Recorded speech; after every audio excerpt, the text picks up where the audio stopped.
Conversations podcast.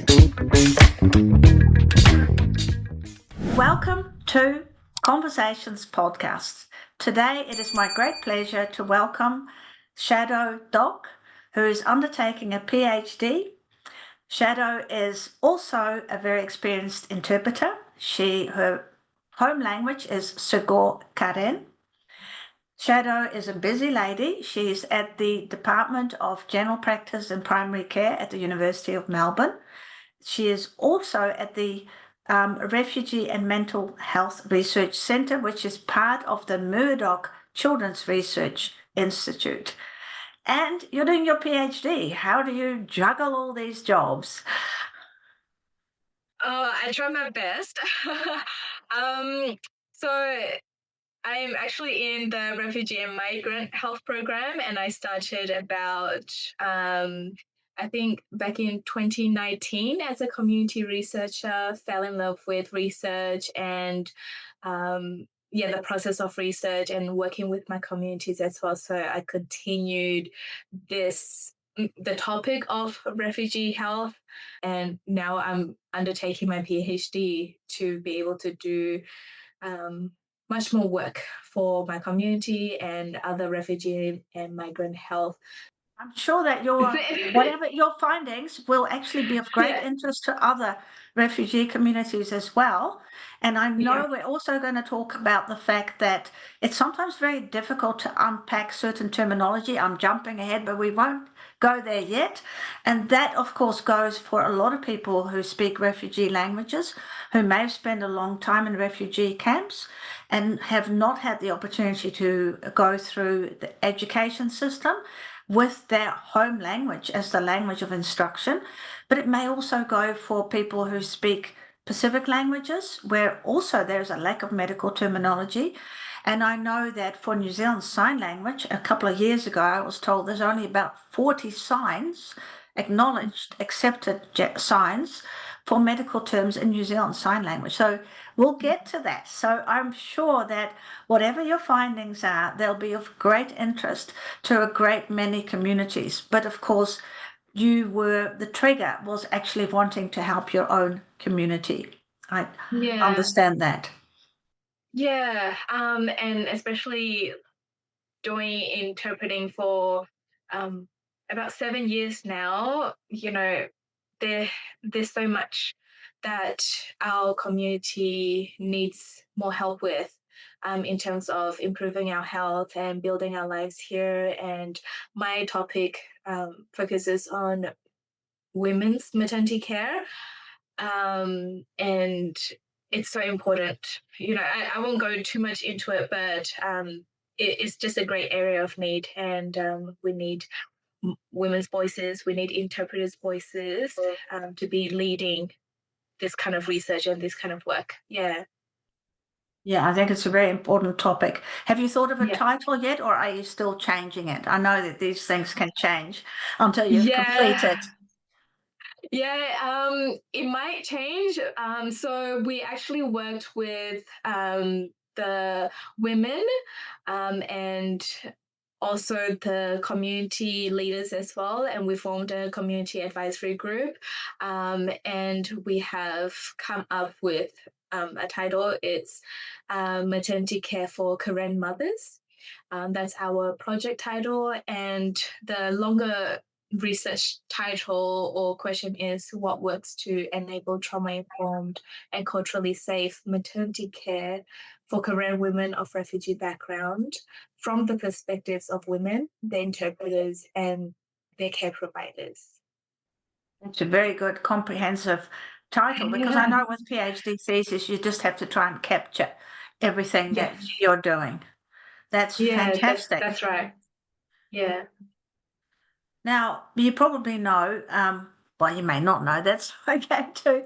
I've been teaching healthcare interpreting in New Zealand since the 1990s. My background is in nursing, so I'm a linguist, I'm a translator, Ngāti certified translator into Dutch and from Dutch into English. I'm also Ngāti recognized practicing interpreter for Dutch because they no longer have any tests, so I couldn't sit any tests. But because of my nursing background, I felt very strongly that interpreters need to know how the body works, what can go wrong, what questions will be asked, what the processes are, referral, etc., etc. And so the first semester of the year, I teach about the body, but the second semester is about mental health. And I think it's a real eye-opener because a lot of my students are from cultures and communities where there's a stigma on acknowledging that you have issues with your mental health and may not be feeling too well in one way or another. And of course, we also touch on interpreting in the perinatal mental health setting. And I think one of my colleagues who's a midwife said to me, Ineke, actually we now talk about perinatal depression. She told me a couple of years ago. It's not postnatal depression, it's perinatal. It's the whole gamut from start to after childbirth. And I was really surprised. I mean, you learn things all the time, don't you? And so then I started delving into it and I thought, wow, I think this is another area where a lot of people don't realize how it may not be natural for women to feel joyously happy right through and after and during, and especially for women who've had a trauma background, who have a refugee background, or who have a migrant background, and all their old support groups aren't actually with them at the moment. So I'm not sure. So that's why I'm so pleased to be talking with you, because it means that my students, myself, and a lot of other people working in the perinatal mental health setting can learn from this podcast. So what are some of the things that you're already starting to see with your research? So from my research is women are wanting their interpreters to work together with their health professionals. So this is not just limited to perinatal mental health space, but in the broader maternity care, women find that the message that they receive from their interpreters is not always like coherent with the message that is being given by the health professional. And at times, there's tensions between the interpreter and the health professional, and women can sense that.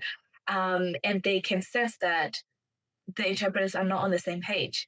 You'll see a difference between women who are accessing maternity care through an in-house interpreter who is used to working with the health professionals, and they know the rhythm, they know the their communication style and what they're saying, and there's a greater trust with in-house interpreters, and with, not to say, I'm also an agency interpreter, not to say that that's not achievable, but it just highlights the importance of interpreters and health professionals being on the same page. That's not all on the interpreters to do. Health professionals and the systems that they work within, they need to recognize the importance of interpreters and how they can work with interpreters and not interpreters working for them to provide care for women, and so that women can access health care. So, health services and the professionals working within them, they need to involve interpreters a bit more in the dialogue and in the care provision. So that's a huge point that women have raised in my current research. Yeah. Do you think that's because there's no briefing? I think a lot of times health professionals are limited, with the time that they get with women. So there's so much that are on their list of things to do for women, and especially in the first appointment, there's so much for them to go through. So, that's very understandable. And I think because of the pressure that they are put under, it does limit the opportunity for briefing. And oftentimes, even I struggle with this, going in as an outsider in a system that everybody knows, how things work, it's difficult for me to assert myself and ask for a briefing, especially when I can sense that, time is limited in this space. So I think, limited time that health professionals have with women is an issue that gravely needs to be addressed. Do you find that, I don't know, does your research show that health professionals ask about possible cultural issues, or do they just do their normal thing in terms of the interview and all the monitoring that they do, blood pressure, weight, blood sugar levels, see if there's any protein in the urine, etc., etc.? Yeah. So with a strength with my research is that we are also speaking with the health professionals. So we do get their insights, and I would love to speak with more health professionals.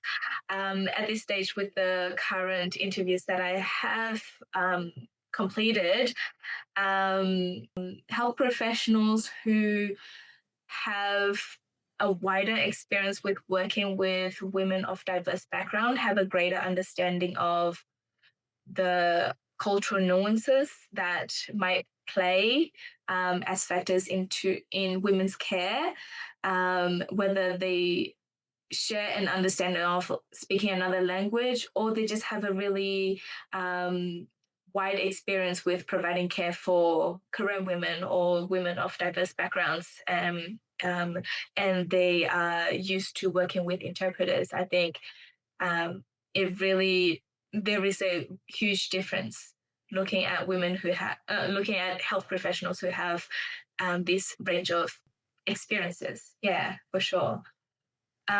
Speaking of, going into like my experiences as an interpreter, I think from my own reflections and the interactions that I've had with health professionals, I don't remember how often health professionals ask me what cultural nuances they need to be wary of when providing care for women when perinatal mental health spaces.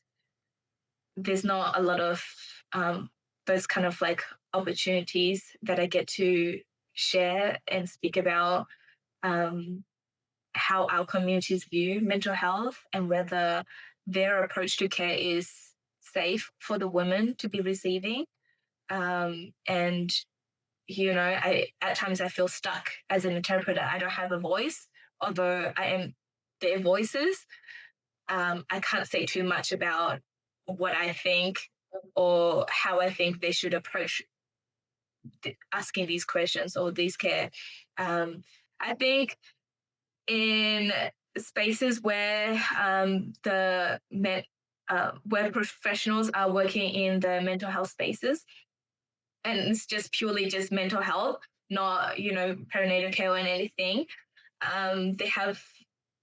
they may take into consideration of the culture a bit more. Maybe they have the space to do it. I don't know. And and I think there's just so much for perinatal care providers to be thinking about. And I think working with cultural nuances and differences, it's a whole nother level. Yeah. So how do you think it's picked up by the primary maternity carer, usually a midwife, maybe an obstetrician?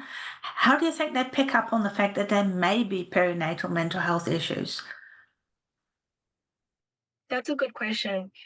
I think that goes to going back to health professionals and interpreters working together. I think if they had that dialogue in the beginning, how are they going to work together, then the interpreters can share their insights into how the woman is presenting, whether they feel like there is something that women might share, but they are feeling hesitant to share. So if our insights and are appreciated, by the health professional. I think, we can help health professionals in a great deal in identifying the unspoken cues, right? The unspoken communication that women might be expressing, because it's so hard to admit to something that you haven't even recognized it as a problem for yourself, and that it's something that you should, brave up and cover up in case somebody takes your baby away, or in case, something happens to your baby, because you're considered as crazy, and they might drug you up. There's limited understanding of how these services work, and health professionals need to understand, and also some interpreters as well, that we also need to understand that what we consider as common knowledge is not common knowledge for some communities. Yeah, that's what you said when we communicated earlier, that there's a lack of perceived awareness of mental health and mental health issues amongst the some of the communities, including Sakor Karen communities. Do you think That's right. not that awareness is increasing with the longer people are in Australia, or not? For sure, the awareness is increasing, I think, in the general population. I think there's still a great, gap when it comes to the perinatal space. Women see it as just maybe something that women go through during pregnancy, and the kind of support and services don't really suit with our culture as well. We don't go to random people to talk about our feelings and how we feel towards our babies who we should love, but we don't feel like loving at this point in time. And that is a shameful experience that women feel, because their communities expect them to feel a certain way, and they expect themselves to feel a certain way, but that's not the reality for them. And I think it's really hard. But a lot more people are accessing mental health care.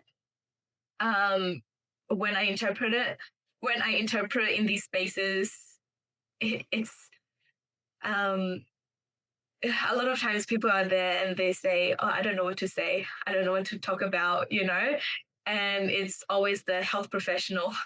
The mental health professionals trying to come up with something and ask and dig for information, but we have, even if we're accessing the services, we are very closed up. And I think women who are perinatal or postnatal, they are even more so closed up, because they have a little one to protect, and they don't want to endanger their baby, by disclosing how they are feeling. Is there a sense that if you disclose how you feel and that you might not be feeling happy, that it might actually harm the baby? Yeah, well, you don't know what they will do to your baby. They might take your baby away from you because they deem you as an unfit mother, or they might think that you're not capable. I think these fears come from a lack of understanding of the health issue, and also a lack of understanding of the system and the services that are available for them, and that will work with them to go through this. So unfortunately, I have heard of cases where women have not disclosed, and because of that very fear that their baby, Korean women, we are very resilient and strong, and that means that they will do whatever they can to fight against their mental health, to protect their baby. Not to say that other women are not strong, but this is their way. This is the way that they know best to do good by their baby. And sometimes it's at the expense of their own health, which is unfortunate. Yeah. You mentioned that the mental health professionals will try and elicit information, and when we communicated previously, you said there's a lack of conceptual understanding of mental health. and also very limited vocabulary in Sukor Karen. Can you say a bit more about that? Yeah, definitely. I mean, our people have been running from war and in civil conflict for more than like 70 years now, and so our language is very underdeveloped. Karen professionals who are working in mental health space, they have agreed upon a word that we'll use in the mental health space, but that word is not widely understood by the wider community. So there's still I still have to sometimes explain what I'm talking about, when I'm talking about mental health. And we need our community to be on the same page. But our communities are so diverse,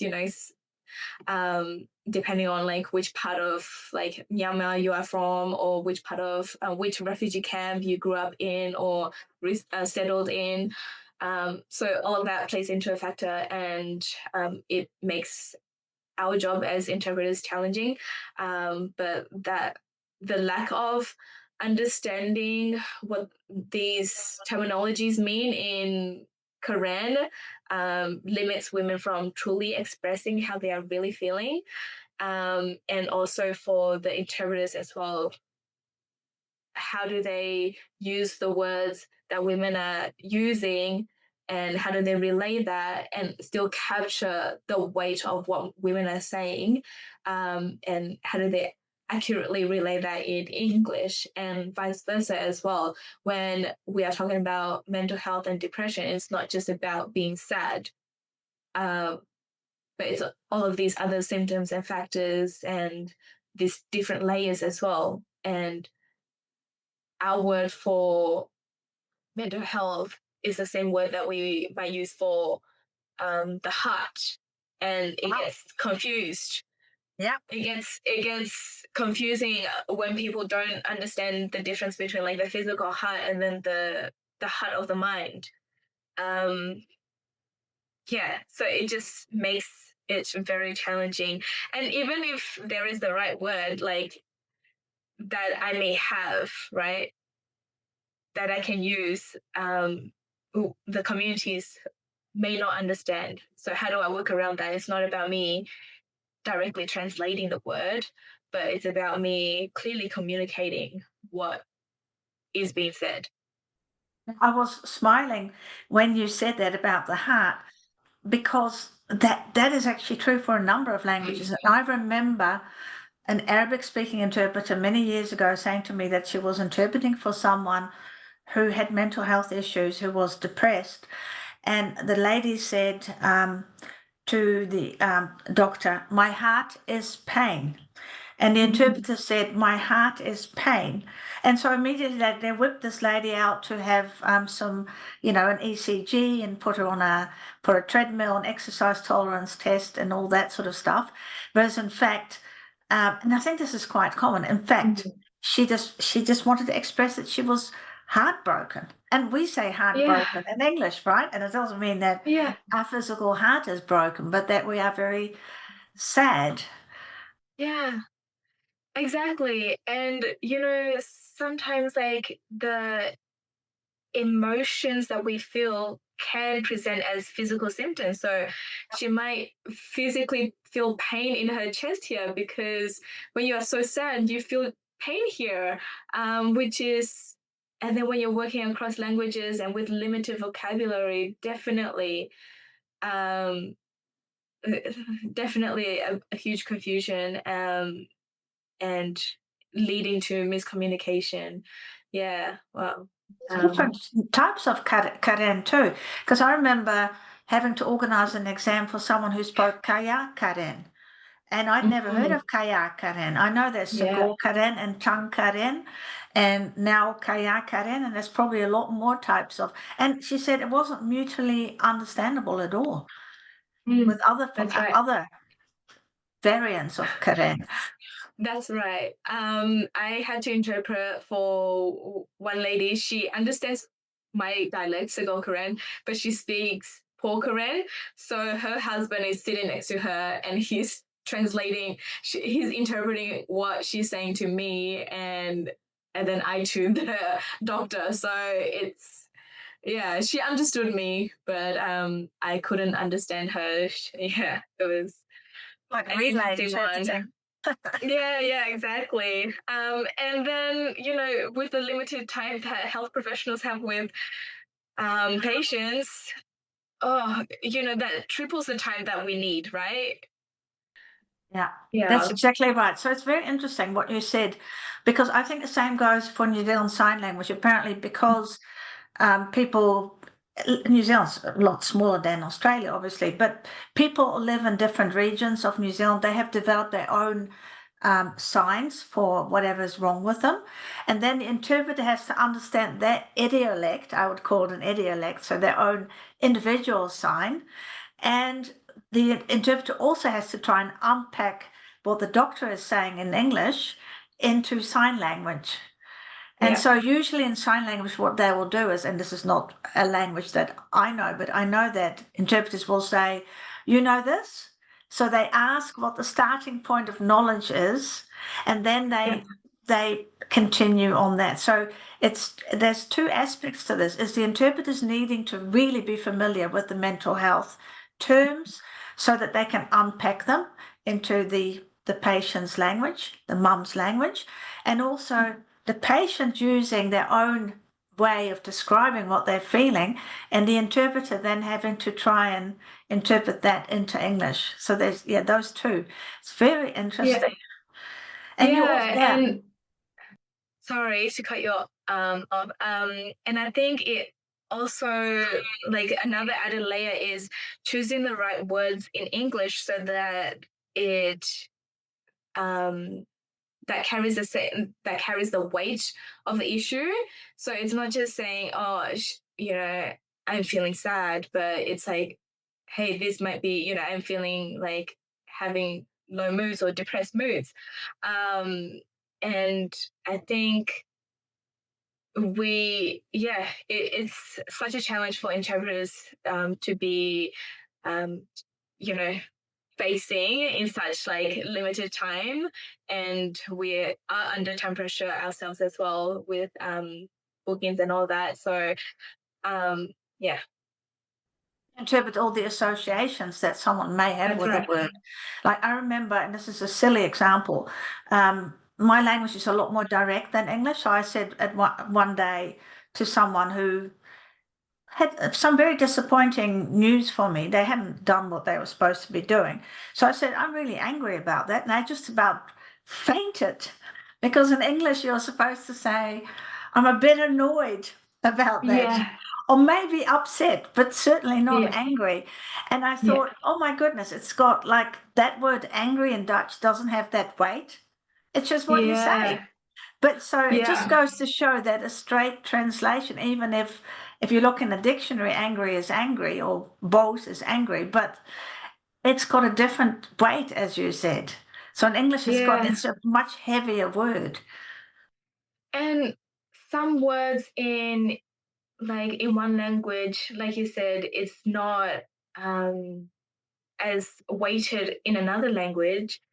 For example, the word crazy, you're crazy, I could say that. But if I say that in Korean, oh my dear, that person will be so insulted. It's the equivalent of calling someone insane, someone who has lost their sanity. And that's how people feel when they are accessing these services, that they have lost their sanity. And I hope that my community one day realize that that is not the case, that it's as important as fixing a broken toe, or, putting a band-aid on a cut, because even it may seem insignificant, it can have such a huge impact on our daily living and how we feel and how we feel about ourselves and the world and our families. It's really important. And so people feel offended to be given like crazy medication. And so I noticed that really good doctors, they say, oh, this medication will help you feel happy, and it's their ways of like communicating it differently. And some health professionals need to be learning from their peers when it comes to that, not just saying we need to cure your depression, and making people feel like they need to be fixed, or they've lost their sanity. It just loses the trust that patients already might not have for their health professional. So yeah, language is very complex. It's very complex. Now, you also spoke about the role of interpreters in supporting women to access the care that they need, but not necessarily recognizing that they themselves may also need to engage in self-care, because they may also be affected by what they are interpreting. So they may not recognize it themselves. Yeah, definitely, because especially working in that space, you may be an interpreter, but you may also be a mother who might have experienced these emotions, and these, like you may have also been experiencing mental health issues, or during like your pregnancy, or even postnatally. I think sometimes we may put the kind of pressure on women as we have on ourselves, and we might feel like, oh, women might need to just toughen up, and this is no big issue, I've gone through it. I think a lot of times interpreters might present that across, and women can sense it, and that is not a safe space for anyone. And so, because as someone who have refugee experiences as the woman I'm interpreting for, I may diminish her experiences because of what I have seen and what I have gone through. And I think interpreters need to be really careful with that we may view mental health issues in a certain way in our culture, and we may view like experiences of trauma in a certain way personally. But that is not to say that we need to project that on women or anyone that we are interpreting for. And we need to have self-check-ins that, unfortunately, we don't have agencies. We have like, the counseling services, but it's unfortunately that needs improvement and needs to be more accessible for interpreters. But who do we go to, right? After I had just had a difficult conversation interpreting for a complex situation, who do I check in with? Who do I go to make sure that I can continue to work in this space, or do I just avoid these kind of bookings in the future? And who do I go to talk to? Because I can't talk about the details of the case. Right. Yeah. So there's like two sides of that situation. We need to be careful not to project our own biases on women, but also check in with ourselves, and we need to protect ourselves as well. Okay, I don't deal well in this kind of situation, so I might need to brief or debrief with the health professionals. Then again, they're not my health professionals, so it's like a whole weird dynamic there. But yeah, just be a bit more prepared to look after yourself, while doing right by women and by yourself as well. Yeah. Is any other do's and don'ts that you would want to share with other interpreters who might work in the perinatal mental health space? So I think being patient is a really important like character to have. Because women may be struggling to understand the system that they are, being forced to navigate and having to navigate, and it's challenging for them. and we need to, go with women on this journey. So be patient, and also our word in Karen for interpreting means to communicate clearly and to directly translate what our word is, and that is the whole purpose of our role, is to help communications become clearer. And that's not just about translating or interpreting the right words, or the technical words, I should say, but finding the simple, clear word that is the right word to use in that context. And I think listening to understand is really important, and don't be afraid to clarify, to pause the constant back and forth, but to say, let's pause. I want to clarify. Is this what you mean? Have I heard you right? Okay, I will relay that to you, the other person now. So, yeah, I think we need to be a bit more bold. I need to be a bit more bold in stepping into that role and managing that discourse, but also having that dialogue with a health professional as well. Okay, I am here. I'm not just somebody that you pulled off from the side of the road. I have experience. I have skills that will be of use for you. And without me, you cannot do your job. So I need to see value in myself as well as an interpreter and step into that role, which is nerve-wracking, coming from, like a more reserved culture. But I think we need to be a bit more bold but respectful in working with health professionals and women. Yeah. That's wonderful. Any last words for us? Oh, I'm not sure. For this podcast, obviously. Yeah, I think it's such a great thing that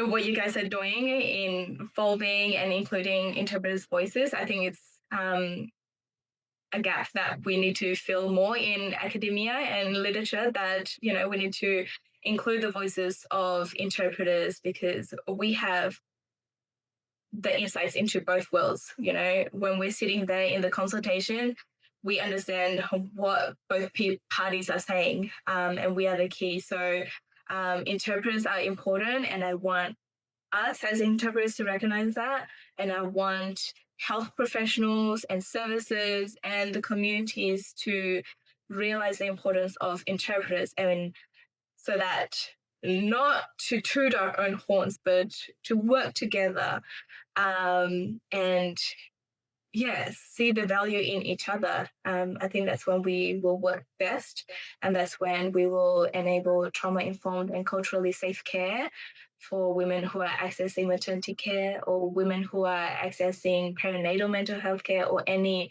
sort of services. So wonderful. I think you've summed it up very nicely. It's been a pleasure and a privilege to speak with you and to listen to you sharing your insight, Shadow. Thank you so much. Conversations Podcast.